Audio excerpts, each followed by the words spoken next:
Uh-huh. Mhm. Wonderful. And let me do this because it hasn't, hold on 1 second.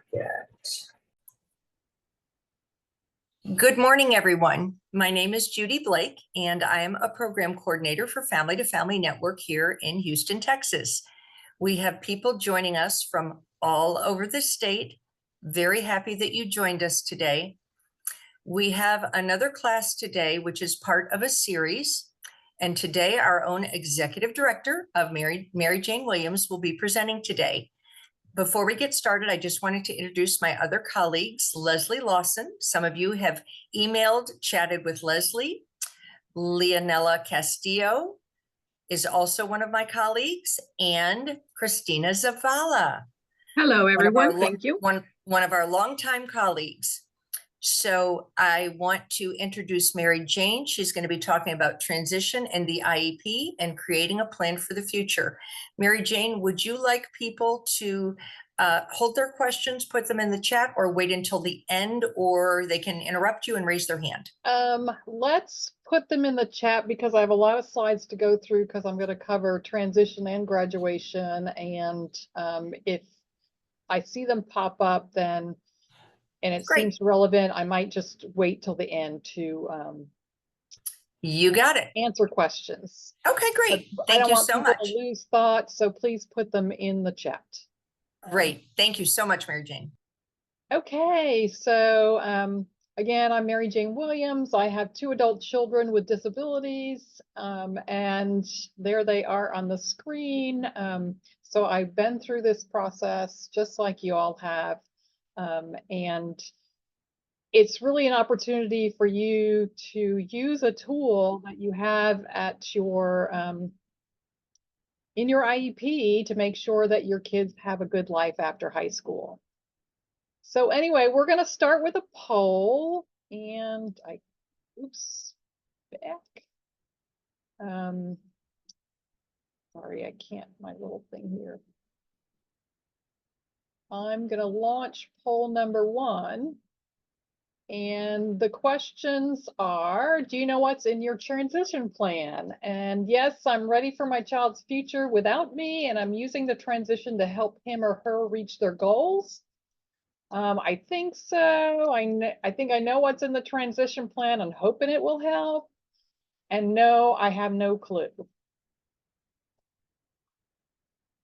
I'll give everyone a couple seconds. I don't know how many people are on here.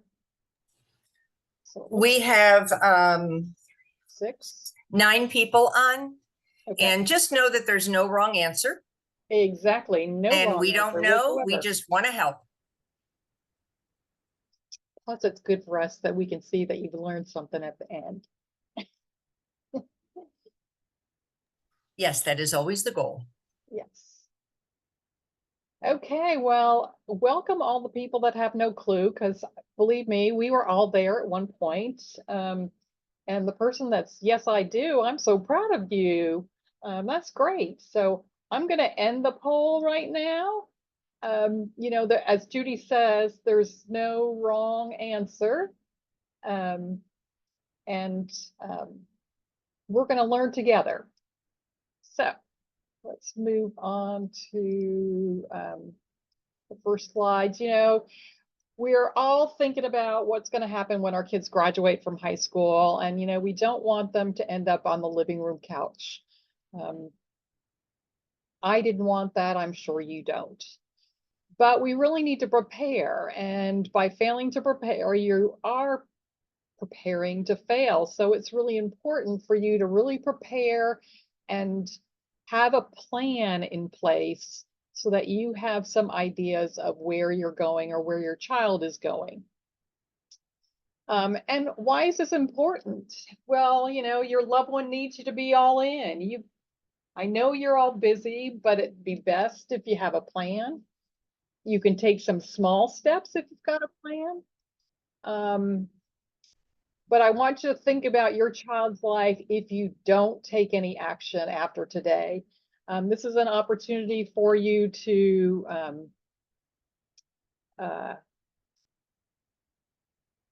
look at your transition plan. If you've got it in front of you, feel free to pull it out because we'll be talking a lot about different things and it'll give you an opportunity to ask questions. But, you know, if you don't take action, and you've all taken action today just by showing up, it's important, and hopefully you'll learn something and you'll be able to change something in your child's transition plan.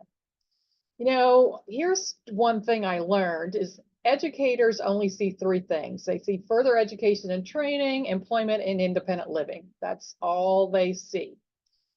Unlike families, and I don't know if, does this thing block you all? I'm going to move that out of the way. You know, as families, there's all these things that go under employment, further education, independent living. You know, you've got to make decisions about guardianship, or supported decision making. There's healthcare. Once your child has SSI, then you've got Medicaid and Medicare and things. If you've got a waiver, that impacts independent living. So there's just a lot of things that go into what families see when you're talking about employment, further education, and independent living. And then the other thing we always forget about, we've got other family members over here. So there's lots of things that fall under employment, further education, and independent living. It's not so clean cut and dry. So I want you to just ask a question is, what do you hope adult life will look like for your child? Are they going to be employed? Are they going to have pets? Are they going to, you know, live in their own home? Where might they practice their faith if they have that? Just all sorts of things. Are they going to have a family? And so those are just, I want you to think about what you hope adult life will look like for your child. One of the tools that we use a lot, and I don't know why there are these green lines on my screen, but anyway, if you are on our Texas Project First website, you can go to the vision page or the creating a plan for the future, but we like to use a lot of the tools from Charting a Life course. And I know for a lot of families, it gets hard to think about what you want your child to do in the future. So I think it's really good for you to really start, and if you have a spouse, to sit down and talk about what you don't want for your child. And then it will help you create that vision for what you do want. In that, on that vision page, there's a vision tool, which really sort of walks through all the different areas of life, you know, daily life and employment, community living, safety and security, advocacy and engagement, all the supports that they need, etc. So it will help you start to think about what things are most, that have the most priority for your son or daughter. But I really encourage you to think ordinary if you can, and exhaust all those ordinary options before you move to the special. We're seeing right now, especially with the low pay for support professionals, that if you're not financially well off, you may not be able to afford some of these programs that are out there that are special. The ones that take waiver money or community first choice, the pay rate is so low that it's really hard to keep staff people. And so we're seeing some day programs close up, some group homes are thinking about closing down. So just be warned, you got to really think about those ordinary options before you move to special. And it just, when we're looking at community living or healthy living, we don't have to go to a special place to do exercise. We can go to a a gym with some support. So just think about those things. We need to really think about ordinary activities that our kids can do in the community that will, before you move into all that special stuff. The other thing I want you to remember about is balancing that important 2 and important 4. It's really important as family members. We tend to focus on health and safety, and that's really talking about what somebody else thinks is important or valued, to make that person a valued or contributing member. I know a lot of times if you have a waiver program, they're very much focused on health and safety, but we really want to help a person be happy and fulfilled and comforted and content. So really what matters to them and what's good for their quality of life. Oops. You know, this is my son Christopher from a long time ago. It's really thinking about what your child's vision was. When Christopher was small, his vision for his future was to be a fireman. And I had to really think about, how do I help him become a fireman? You know, we've got to make sure he has some academic skills. You know, it was being able to have social skills. What's it going to take to get there? And your IEP is the actions that are going to take place that are going to help impact his or her life. I had to really make sure that I was focused on that vision that he had to help him get to where he wanted to be. So I'm going to just open it up in the chat and ask you, or if you want to just unmute yourself, feel free to. What are your greatest fears about the future? What are you most afraid of? Besides the center one here, which is you or myself, I worry about this too. You know, I'm going to die, and who's going to take care of Christopher, or who's going to watch out for him, or who's going to maintain his services, etc. So that's my biggest fear as well. Yeah. Anybody else? Where they're going to live, their safety, financially, are they going to have friends? What about their medical health? You know, those are important things. Let's see if somebody else put something in the chat. Yeah, they said that their son is going to be 18, I believe in November, and very overwhelmed. And another parent wrote, school environment, excuse me, that she has, will she adapt? Yeah, you know, it's really hard because our kids get into a routine at school, and now we're going to have a totally different routine. I will say this. If you're a parent, I want you to write down that fear and then think about a way that you can prevent that from happening. And then a worst case scenario, if something happens, how can we fix it? And really the next thing is how can we turn those fears into goals or part of the transition plan with the IEP? I mean, talk about those fears with your IEP team and say, hey, these are what I'm concerned about. How can we address them in this IEP or the transition plan?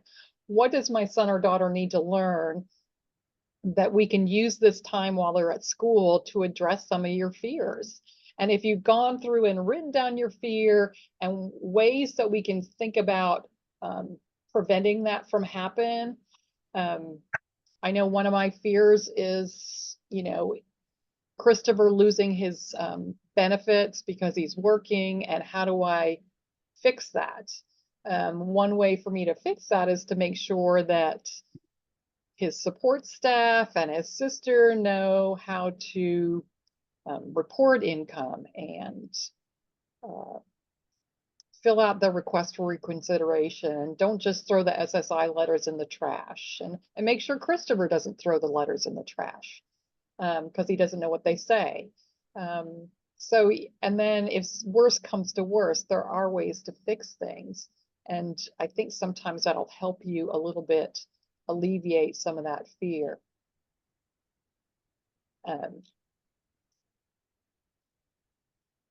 So, I mean, there's a lot of things that are indicators of post-school success. A lot of it is parent expectation, self-care and independent living school skills, and then really being able to, student support is good. And then if you're thinking about work, being able to get out there and do some work when you're at school, having that paid work experience before you graduate. And inclusion in the general ed population is really important too. I know it helped my son a lot that he was out included in general ed. People in the community knew who he was, they knew how he did things. Plus, I think it helped him get ready for the world of work because he had to deal with other people who didn't have a disability label, and he had to have appropriate behaviors. So that's important. And you know, the whole purpose of IDEA is to prepare kids for further education, employment, and independent living. And you'll hear school districts call college and career and military readiness. Well, that's the same thing for your kids. You've got to do that. So there's a whole bunch of moving parts in the transition plan, if you didn't notice this. And our Texas Project First website, you can go on there and it walks you through each section. So don't feel like you have to take tremendous notes today because I'm going to be blasting through a lot. But the first thing, of course, is going to be assessment. Just like when your kids get into school, we really need to do a good assessment, age-appropriate transition assessment. A lot of times schools will only do an interest inventory, but you need to take a well-rounded approach and not use just one evaluation tool or assessment tool. There's an assessment out there. I think it costs money now, but you're really looking at strengths, preferences, and interests. School districts use a lot of different things. I will tell you that there's a free tool out there that I encourage you to get out there and look at. It's called Next Steps to Independence, Skills and Strategies. It's got all sorts of check boxes and it'll say the child can, and you can go see, and it goes from age 0 up to age 22. So as it says up here in the legend, you've completed, or it's in progress, or it's not needed, but it might be able to give you some good guidance as to what your child might need to learn as far as sort of those next steps to independence around choice making, self-management, self-determination, and goals. Based on the assessments that are done, you should come up with post-secondary transition goals, and they're basically as 3: education and training, employment, and independent living skills. Does anybody know where these are in your transition plan? Can you find them? Because there should be 3 goals that say, after high school, Christopher will drive a forklift at Home Depot or Lowe's. That would be his employment goal. Education and training. After high school, Christopher will attend HCC Vast Academy to work on his educational goals. The independent living school was after high school, Christopher will live in his own apartment. Now, these goals can change every year. Oh, I didn't say this at the beginning. Transition planning starts at age, technically you're supposed to have a transition plan in place at age 15 in your IEP. So if this next school year, your child's going to be turning 15, so at 14, you'd be looking at this transition planning process where you've got all this. The independent living skills, I know that my school district was really excited about that when he talked about independent living, because they wanted to focus on, oh, come over here in the life skills classroom and we'll work on cooking and cleaning and all that other stuff. And I really didn't want that. I wanted them to focus on employment. And so just be warned that that could happen, that they're going to start focusing on those living skills instead of the other things. And then the really important thing is making sure your child's post-secondary goals, do they match your vision or their vision of what they want to do for in the future? Look at that vision tool and make sure those goals really are helping them get to that next level. As I said, this was Christopher, and his goal was to be a forklift driver at Home Depot or Lowe's. We are many years out of high school, and yes, he earned his forklift driver's license, but getting that job at Home Depot or Lowe's has proved a little bit more difficult, but that was his vision. As I said in the beginning, his vision was to, be with drive the fire truck. Well, when he got older and we started working with the transition plan, it really came to light that really he just wanted to drive something big. It was not about being in the fire department at all. It was just that he wanted to drive something big. So we adapted as he got older. And then when you've got that vision, then you can look at all the present levels under all these different areas, which are part of transition planning, and make some decisions about what skills does your son or daughter have right now? What skills do they have around employment? What skills do they have in independent living? Do they have recreation or leisure skills? Do we need to look at health and medical issues? Because maybe that's an important thing for post-graduation.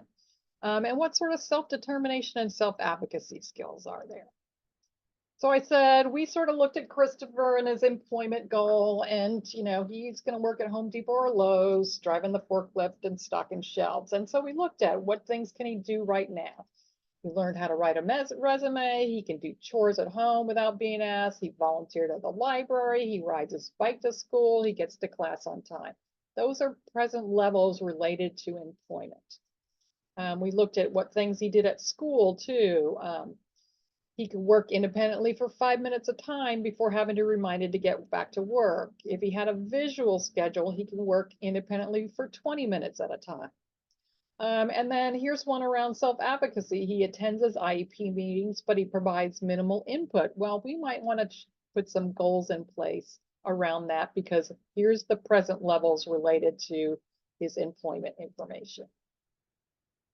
Once you come up with those post-secondary goals and you know what your present levels are, then you need to design a course of study. And what courses is your child going to take especially in high school, to get to where they need to be? I'm going to tell you a secret. There's something called a course catalog that every school has. It'll tell you what classes are offered on your child's campus. Again, look at the ordinary. I had a look in the course catalog to see what courses Christopher could take that would be related to working at Home Depot or Lowe's. What did he need to know? And the other thing that I'm going to tell you, all kids in about 7th grade map out their 4 years of high school. Because a lot of kids, if they want to do distinguished level of achievement, they've got to get some courses in 8th grade, or that summer between 8th and 9th grade. Or if they're playing football or in band, they've got to take some extra courses over the summers to make sure they get in all the graduation requirements. So there are 4 different graduation programs, and they are only for students who receive special education services. The Foundation High School program is 22 credits. This is the minimum one, which a lot of our kids graduate under. There's a Foundation plus endorsement program, which is 26 credits. And usually you gain an endorsement in STEM, arts, public service, business, industry, or multidisciplinary. if your child has curriculum modifications, a long time ago, they wouldn't let you earn an endorsement if you had curriculum modifications. And I'm going to say a modification means that your child is not required to learn as much as everybody else. They changed that a couple years ago, back in 2019, so that if your child has a modified curriculum for the course, the ARD committee, which includes you, will determine if the modified curriculum is sufficiently rigorous to earn an endorsement. So just remember that you are part of that ARD committee, and you will make a decision about whether the endorsement, whether the modifications to the curriculum are helping earn that endorsement, and if it's rigorous enough to earn that endorsement. The third one is a distinguished level of achievement, 26 credits that you're having the extra math and science and an endorsement. I mean, my daughter took AP classes and that sort of stuff, but even we did not look at the distinguished level of achievement. And then there's another, the last one is a performance level acknowledgement, and you can either do the foundation program or the 26 credits, and then you'd have outstanding performance on a dual credit course, the SAT, or an IB program. But the one that a lot of students with disabilities can actually do is earn a business certificate or a license. So a friend of mine, her son, took a lot of the food service he went to Miller and he did the food service thing. So he was able to pass the food service, that initial license. Well, that would give him a performance level acknowledgement. Just know that you'll be able to see the certificates or licenses that are related to different career areas that the school district offers training towards in the course catalog. You can find all this on our Texas Project First website on graduation programs. So as I said, it's important for you to map out all the classes that you're required to take. So here I've sort of mapped out all the 17 red required courses. Our district has one that are actually 2 courses that are half a semester that are required, and then 4 electives. I knew that I wanted my son to be out in the work-based learning program, which was a half a day or 3 class periods at that. So I knew that we had to make sure that we got everything else in. So here's a course called Construction Tech. There's one called Auto Tech. That is just something else to think about and have him go through that class, because it's related to being at Home Depot or Lowe's or being the forklift driver. But anyway, as you can see, we mapped it out. PE, there's only, you're only required to have 1 class. So we decided to do that during the summer, although that's a really hot time to do it. The other thing that's required is foreign language. We actually have some information on our website about the options for that. A lot of school districts now have ASL. My son liked languages. He likes learning different things, but you can actually, you don't have to take 2 semesters of the same. You can take 1 year of one and 1 year of another. That initial year that kids, all kids are learning a foreign language. I won't say it's basic, but with IEP goals, your child can probably learn some words, you know, learn 5 words in Spanish or French or whatever. So, I mean, think about what your kid likes. You can do ASL. You could do 2 semesters of that. A lot of kids with disabilities take that. So just know that there's options.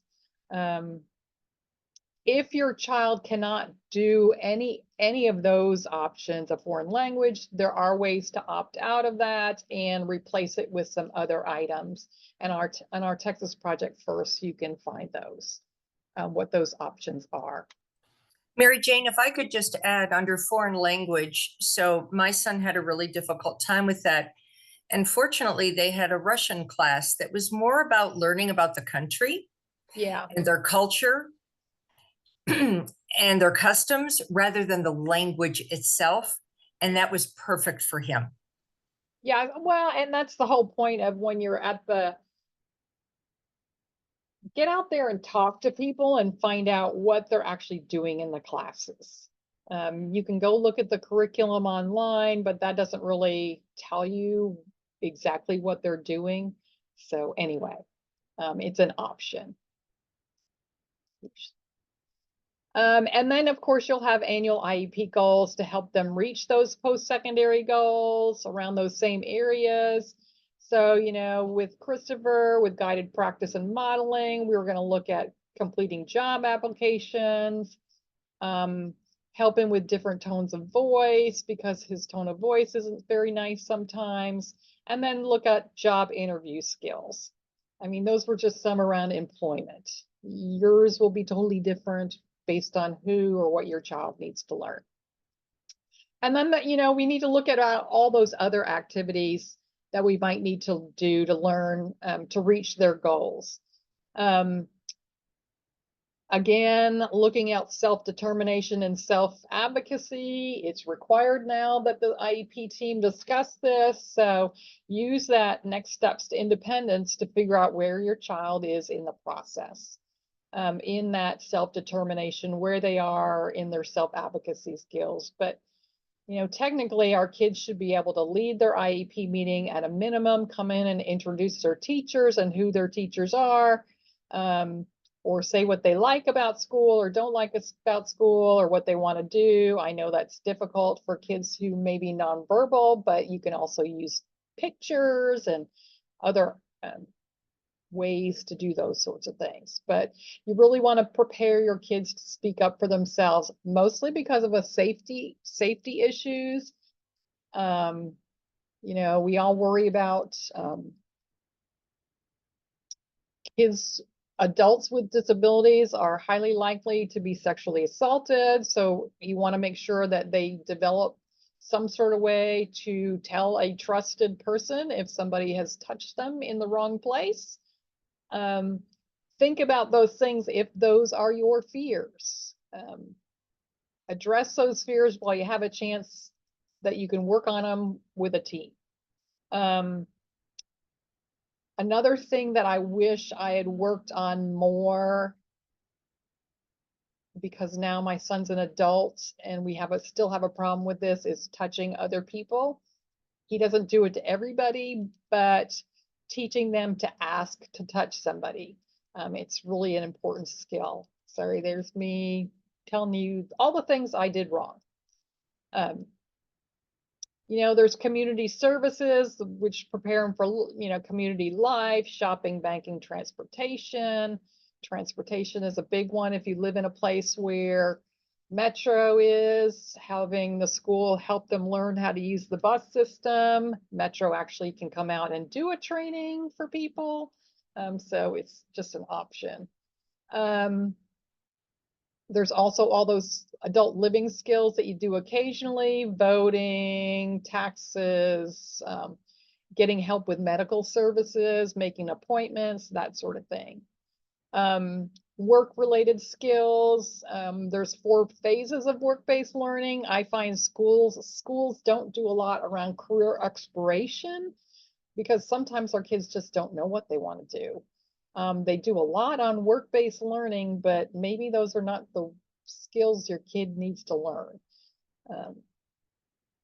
I was lucky enough that when my son was being taken out for work-based learning, they were in a food service location and they were collecting food and trays of food or plates and that sort of stuff. And then they were required to like use the hand sanitizer after everything. And he just hated it. And thankfully, the school recognized that he did better at jobs that were stocking and organizing and that sort of thing. So they didn't force him to go out to that work-based learning site because it just didn't make sense. He wasn't going to do that. That was not in his post-secondary goal, so to speak. So think about those things. And then there's also those daily living skills, which they like to do. A lot of school districts are creating places where you go in and do this, which, I mean, it's fine. I try to look at what are the things that you can't do at home with, or teach your child at home to do. Because this is your last opportunity to have somebody else helping you teach them something. Yes, you can follow up with this, but if you can't teach them some of these daily living skills at home, we should be supporting what the teachers are doing at school. So I wouldn't, unless you really feel this is really important, I'd use school to do all those things that you cannot do yourself, because it just, it's sort of a waste of time if you can do things. I know that when we were sitting there and Christopher talked about wanting to live in his own apartment, and they were like, oh, well, then you can come over here and you can learn how to do laundry and make meals and all this other stuff. And thankfully, my son's waiver service coordinator was there, and she said, well, no, that's what our job is, to help him with that at home. So we didn't focus on those daily living skills. For others of you, maybe this is really important. Maybe it's, you know, some of those basic things that your kids have to do. Think about all those things that are happening at school right now that your child's going to need after high school. Do they need an attendant that's with them all the time? You know, are they getting services from school nurse? Are they seeing a psychologist at school, or the counselor? Who's going to do that when they leave school? And do you need to find an agency to do that? You know, ultimately, the school might be able to help you identify those agencies, or, you know, learn how to access those services, or help you locate them. But it's up to you as a parent and the student to determine who's going to provide those services and get those services after graduation. It's not the school's responsibility at all. The interagency linkages that they talk about, you know, there's Texas Workforce, Voc Rehab. They provide vocational training. If your child is between the ages of 14 and 22, they have what's called pre-employment transition services. You don't have to have an evaluation to use those services. All you have to do is have your IEP or 504 plan, and they'll take you in and assign you, or you can figure out or pick an agency that's doing those pre-ETS classes. If your child is going off to school, I recommend, or off to post-secondary education, I recommend, as you go out and visit colleges in that sophomore, junior year, get out and check out the Office of Disability Services. And then, of course, we've got Health and Human Services. Those are all your waiver programs, your attendant care. I think, you know, Judy has offered trainings on that. But as I said, my son had a waiver, and we had signed him up for Voc Rehab services. So what does it take for him to work at Home Depot or Lowe's? He's got to learn how to drive a forklift. He's got to learn to fill out applications, interview for the job, get a bank account, and get an ID. And look over here, it's not just the high school that's responsible. Some of them, I'm responsible, or the waiver support staff is responsible, or, you know, at the time it was DARS, now it's TWC, Texas Workforce. They were responsible for that. The vocational program was doing some of this stuff. So really sort of figure out who's responsible, because it's not all about the school doing everything. We've got to take some responsibility too. So my next poll question, and let me pull it up here. Oops, back. Polls. Back. Let's share poll number 2. Do you know how your child is graduating? And there's options like everybody else, and you pass the STAR and the end of course exams like everyone else. You're going to participate in STAR or end of course by IEP, aging out at 22, or you don't know. Excuse me. Okay, feel free to jump in and answer the poll.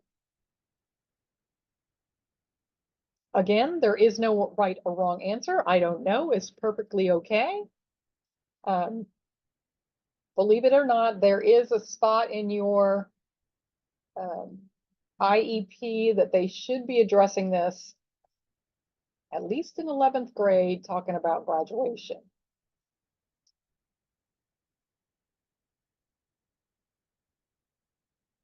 Okay, looks like everyone has sort of answered. Wow, that's good. One person like everyone else and passed STAR. That's what my daughter did. She was going to go on to college, so we had to make sure she did those classes and took the STAR exam or the end of course or the AP tests, and she graduated like everyone else. My son graduated by IEP, and there is, just so you can see the results, I hope you see that.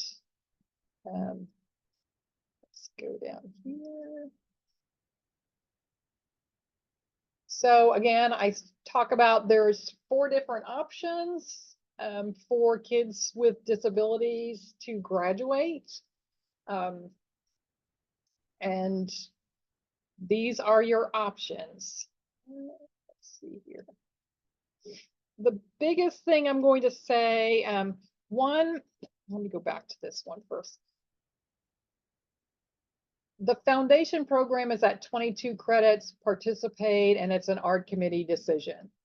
The top 2 ones, usually you would graduate within 4 years, 9th, 10th, 11th, 12th grade, and you wouldn't stay on after for extra services.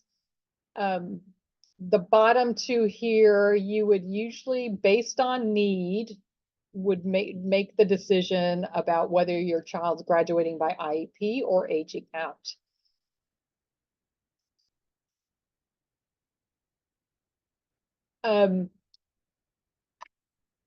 When you graduate by IEP, I'm going to do that in the next slide, but aging out means that you haven't turned 22 by September 1st.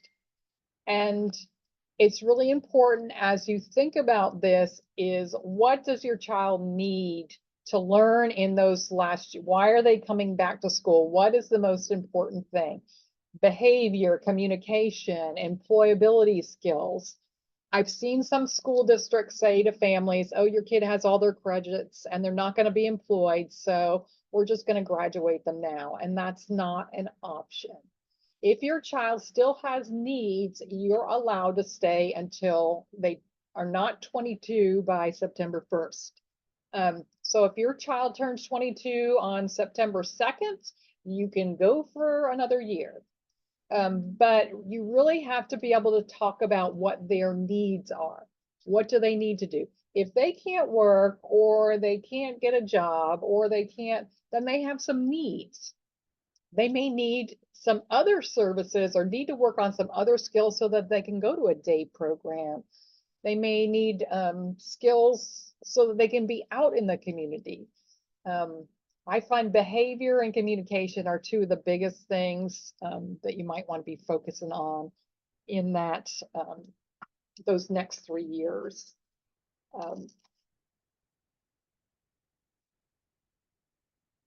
So when you graduate by IEP within your IEP, it's going to say there's going to be 3 options. Full-time employment is the first one. Everyone thinks full-time employment is 40 hours a week, but it's really based on the ARD committee and the community. What does that look like? And, you know, how are they going to do that?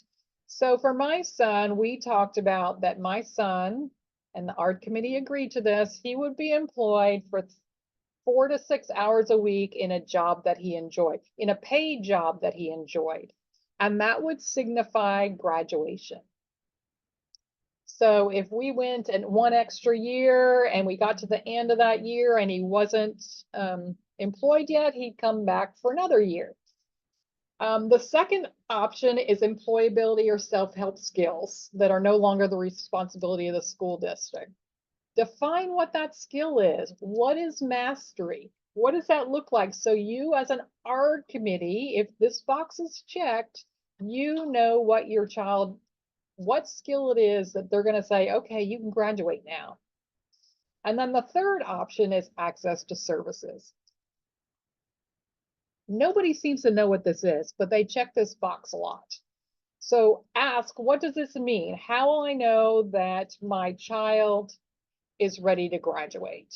By access to services. I mean, if you have a waiver and you were lucky enough to get a waiver when your child was 10 years old, should they have graduated back in elementary school because they had access to services? So really define under all these options, what does that look like, and get it written down in the IEP, in the minutes or whatever. As I said, we talked about what my son's graduation plan was, and they came to me at the end of the school year and said, oh, is Christopher coming back next year? And I said, well, we all agreed that he would graduate when he was in a paid job for 4 to 6 hours a week in a job that he liked. Does he have that yet? No. Okay, well, I guess he's coming back. So it's a tool you've got there. Use it. Make sure, though, if they're checking these boxes, find out what they mean. What does it mean? So you all are on the same page. Just for some of you, so you know, we do have an option for additional services that we can review or your transition or graduation plan. It's a fee-based service, so just so you know, there is that additional assistance if you ever want it. And I'm just going to open it up now to questions, and also to ask you, what did you learn? And ask you to take our survey. We have to report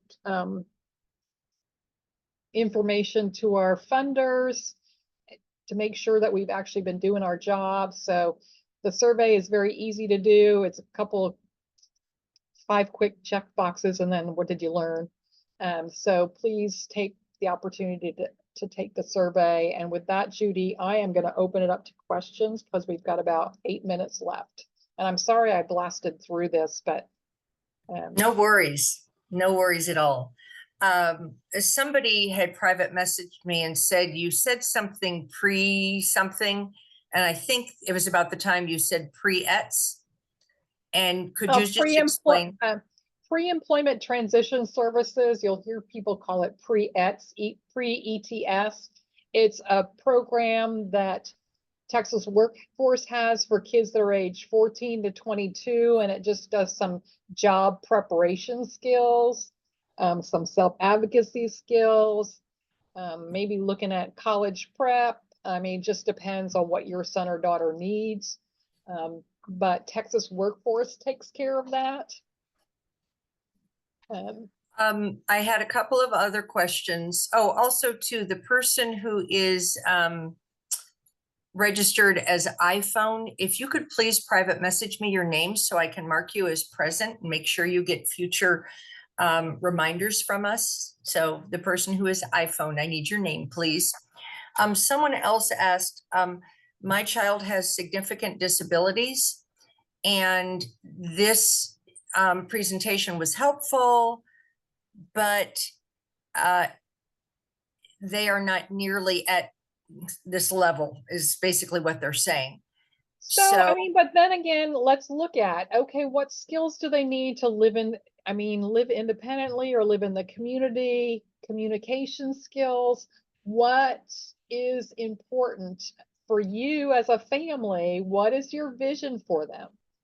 What is your vision for that? I mean, my vision is different for my son or daughter than it is going to be for your son or daughter. And what is that vision and how are we going to get there? If you've had that plan all along about what you think a good life looks like, then how do we make that happen at school? How do we use those services at school so that we can get there? If your plan is for your child to live in a group home someday, get out there and look at group homes and see what's required. Adult services, they're not required to take everybody. Some of the day programs do not take everybody. Get out there and look at them and see if it's a good fit for your son or daughter. If your child has behavior issues, maybe we need to work on more behavior skills so that they can go to one of those places. You know, you know your son or daughter better. Communication. Well, do we work on some specific technology-based communication, or do we need to work on some safety issue communication like I described? Do we need a sign for somebody touched me?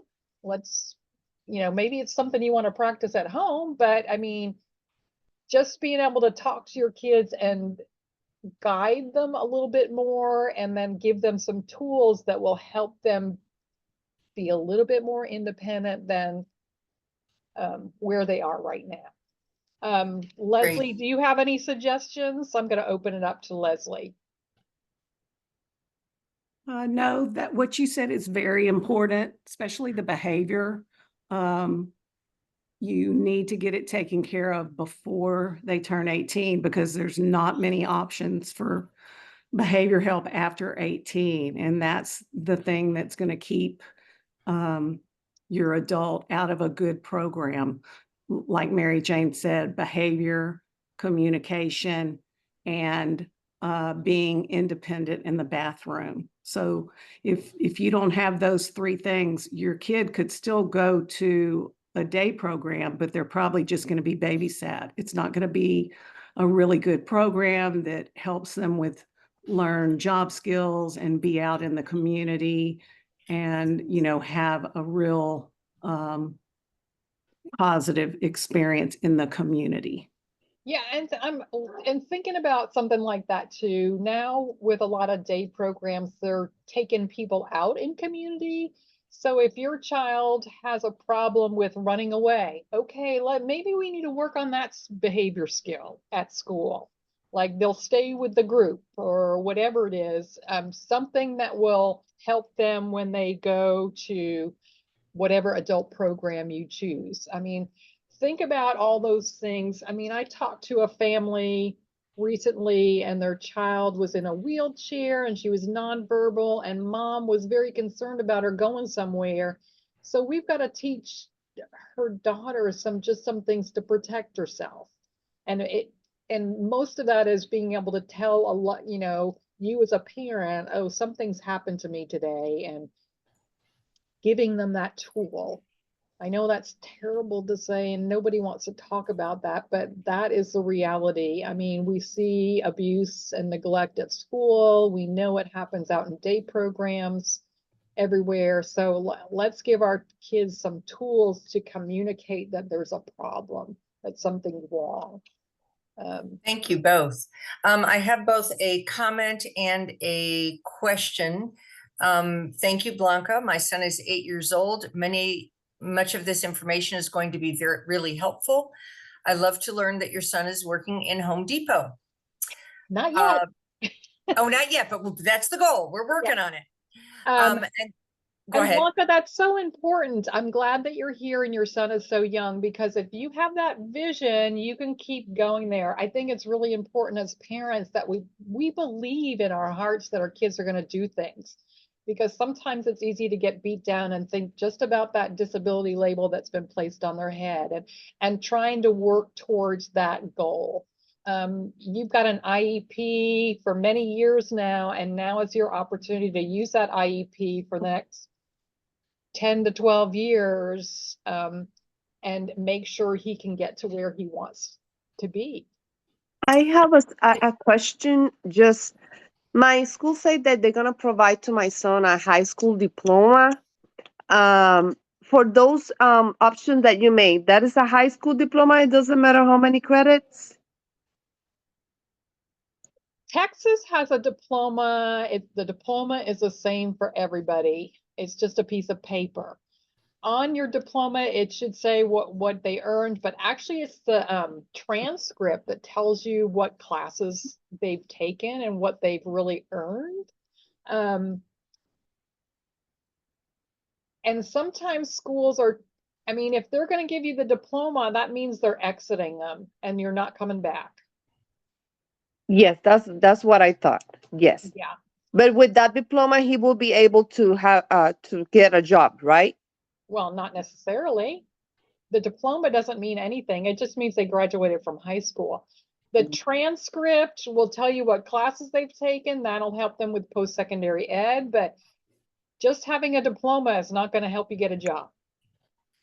Also too, you want to be aware that it's an ARD committee decision, but is your son a good candidate for the post-high school programs that a lot of the school districts have, Yeah, that can help them get a job.